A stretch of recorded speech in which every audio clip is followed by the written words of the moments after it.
Ассалаумағалейкум қазақ елі. Бүгін 21 ақпан 2023 жыл республикамызда депутаттар сайлауы қалай өтейін деп жатыр, және сайлау комиссиялары осы сайлауды қалай жүргізейін деп жатыр. Шашубай кенті, Қарағанды облысы, Ақтоғай ауданы, номер 6 сайлау округінде, міне, аудандық аймақтық сайлау комиссиясының төрағасы Райымбеков Жанболаттың берген тізіміне сәйкес Шашубай кентінде Абай көшесі 4-ші үй тұрғындары дауыс береді екен. Шашубай кенті Абай көшесі 4-ші үй. Мынау 5 қабатты бос қирап қансап тұрған үй. Осы үй 100 пәтерлік. Бұл жерде әр отбасында 2 адам дауыс береді десек, 200 сайлаушы дауыс береді екен мына үйден.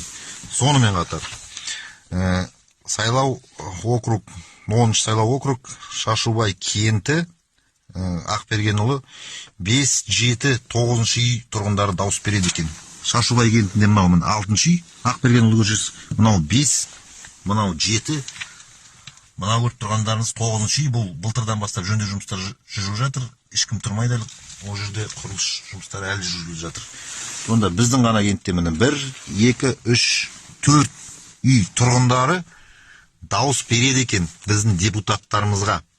Бұл қалай сонда? Райымбеков Жанболат. Мына жерде міне және де сіздің қағазыңызда берген құжатыңызда границы административных территориальных единиц поселка Шашубай деп қойыпсыз.